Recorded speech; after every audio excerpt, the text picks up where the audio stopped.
Time now for this week's difficult conversation. In a tragic accident at High Barnet station, Sarah de Legarde endured life-changing injuries after falling between a stationary train and the platform, leading to the loss of her arm and leg. Now she has issued a legal claim at the High Court against Transport for London as she calls for a comprehensive review of TFL's safety procedures. Now, a spokesperson for Mr Khan said that the Mayor's thoughts remain with Sarah and her loved ones, and he is asked to be kept updated and is very keen to meet with Sarah once the claim is resolved. So joining me now in the studio is Sarah de Legarde. Sarah, thank you so much for joining me. Hello. Thanks for having me. I was really looking forward to meeting you because I think you must be incredibly brave. Because for that, can you talk us through what happened to you? Of course. So in 2022, 30th of September, I was on my way home from work and I slipped and fell. I slipped on an uneven and wet platform and fell in between a stationary train and the platform itself into the gap. And nobody heard me or saw me, and the train departed and with it crushed my arm under 20 tons of steel. Wow. And by some miracle, I remained conscious. I continued to shout for help, and still nobody saw me or heard me. And then the second train came into the station and crushed me again, and this time my right leg below the knee. Now, I can't even imagine what that must have been like, first of all, falling into that gap between the train and the platform. I mean, what was... I mean, is it in your mind? Can you remember what you were thinking? I honestly, the first thought in my mind was, I shouldn't be here. This is a really precarious situation. And I had a moment where the pain was so intense that I thought, dying would be a relief. But then seconds later, I saw in my mind's eye the faces of my two children, and that gave me the strength to just hold on and try to draw attention to what happened and get me saved. So you were in between the train and the platform, and at this time you've sort of hurt yourself, but your arm is okay, your leg is okay. So then the train starts to pull away. Yeah. Yeah. And that's how somehow my arm got caught, and I lost it above the elbow. And so I've now been fitted with a bionic arm. It's quite incredible, isn't it? It's quite incredible. It's got artificial intelligence embedded within, so it learns as I use it, so it becomes more and more performant. That's incredible, isn't it? We've really moved forward with things like that. Yeah. So then after the arm goes, you can see, presumably you can see what's happened, and you must be thinking, I've lost my arm. So I didn't really look in much detail, but I could feel that my side was numbing, and I could see that, I knew instinctively that I'd lost that arm. Wow. And then, so you're calling for help. Was there nobody on the platform at all? No, I mean, it wasn't that late for a Friday evening. What time was it, roughly? It was around 9-ish, and there were people on the platform. I could see it afterwards on the CCTV footage, but CCTV isn't watched live. I always thought it was, and that gave me that false sense of security, perhaps. But actually, nobody does watch that live. It's only watched in hindsight when it's already too late. So there's nobody really manning the camera. That's terrible. Yeah, and there's no one on the platform, so that's quite common now to have less staff in general. And and eventually somebody heard me, but only because I'd spent over 15 minutes on the tracks and screaming for help. And I kept screaming, please somebody help me, my name is Sarah and I don't want to die. And by the end, I got very, very desperate, thinking I could feel myself dying. I could feel the blood leaving my body. But I had this willpower and saying, no, somebody at some point will discover me. And somebody did indeed hear my cries for help eventually, but I was stuck under that train, that second train. And so that train, the second train, hadn't moved away yet?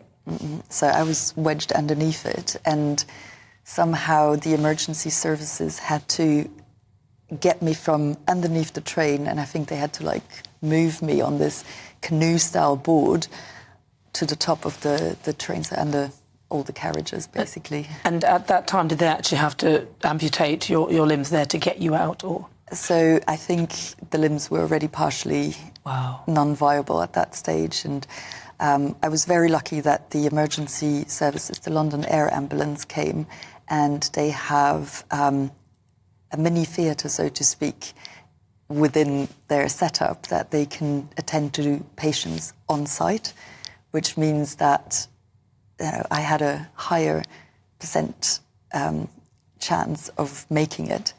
Normally, I wouldn't. And so eventually I got taken to the Royal London Hospital where I was treated, where the amputations were completed, and then I spent 6 weeks in rehabilitation. And what has that done to you in your life? How has that affected you? Well, hugely, because, I mean, missing one limb is hard enough, but missing two is completely devastating. I used to be a very sporty person. I enjoyed the outdoors. I climbed Mount Kilimanjaro a month before the accident. Wow. My husband and I reached the top, and it was the greatest achievement, aside from having my children, of course. But after that, life had changed completely. I was worried about everything. I was worried about, not being able to financially provide for my family anymore. I was worried about how I could keep up with my young family, how I could even enjoy being alive.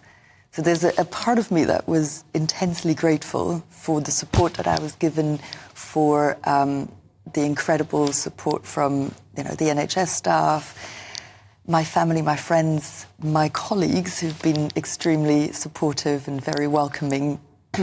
But the reality is that this is not a broken ankle. No. These limbs are gone forever. They won't grow back. Every morning I wake up and I've got a split-second thought of, oh, maybe it was just a nightmare. Maybe they've just grown back overnight, but it never does. So I always, prosthetics are great, don't get me wrong. The innovation, the technology is great, but it's not the same. It's not, of course not. No, it comes with a whole host of issues and wear and tear. They're so expensive. Really? Roughly, how much is one of those? So, just the hardware, about over £100,000. No. Yes. Wow. Yes, and the leg is slightly less sophisticated, but on top of that, you have to have the physio. My body is completely unbalanced now that both amputations are on the same side, so. It takes away so much freedom. I can't drive. I'm terrified of taking public transport. As a matter of fact, I am not brave enough to... I don't blame you. It wasn't safe with 4 limbs. It's not going to be any safer with 2. So, but the driving force for me is I've got my 2 children, and they're beautiful girls, but they're of age now that they could use public transport and should probably use public transport to be eco-friendly. But I'm worried sick because TFL has denied all liability, which means they don't think they've done anything wrong, which means they're not going to change anything. And I truly believe that there are some errors that have been made that could have avoided all of this. Well, it's disgraceful, actually. Because the fact that you can be on the track for 15 minutes and nobody can even see that you're there, that's got to be some form of, I don't know, it feels like some form of negligence. Obviously, they have said that they don't feel that they've done anything wrong, but Sadiq Khan said he wants to talk to you. Sarah, you should go and see him. I would love to talk to him. I've been asking to speak to him for a while as chair of the TFL, but his office had replied that it would be inappropriate to meet. Why? And so, I don't know. It's ridiculous. Sadiq, if you are watching or somebody from TFL is watching, you've seen what's happened to Sarah. I suggest you do communicate and find her and get in touch. You can also get in touch with us at GBNews. We will happily pass on her contact. You'd be happy with that for us to forward those on? Yes, of course. Honestly, it is just such an incredible story. It feels like it's not... It feels like it's just a make-believe when you're telling somebody this story, and the fact that you're still here to tell the tale. What would you like to see TFL do? What would you like to see? Well, I guess it should be similar to the airline industry. If an incident happens, it should really trigger the company to think about all of the procedures, saying like, well, if it happened, and we are adamant that we fulfilled every point on our checklist, or our procedures should be fine, then you have to ask yourself, are these procedures right in the first place? So here's the scary fact, and these are TFL's own numbers. 16 incidents a month, like mine, happen. And now the majority don't survive because you rarely survive a train crash, right? So 16 a month, that is, I mean, we should be striving for 0. And yet TFL says, oh, we have millions of journeys and that represents only a small, it's statistically insignificant. And I find that outrageous. How much is a life worth? Every single incident should be the trigger for innovation and change. You can't just sit on 16 people. It's outrageous. Moms and dads. Outrageous. It is outrageous. And to be honest, I have been told about an incident that happened at the end of last year. So bearing in mind that my incident happened in 2022, in 2023, on Boxing Day, a gentleman called Brian, a pensioner, slipped and fell on the tracks, and he got run over by 4 trains. Wow. It was at Stratford, which is also a terminal station, so clearly there's something wrong.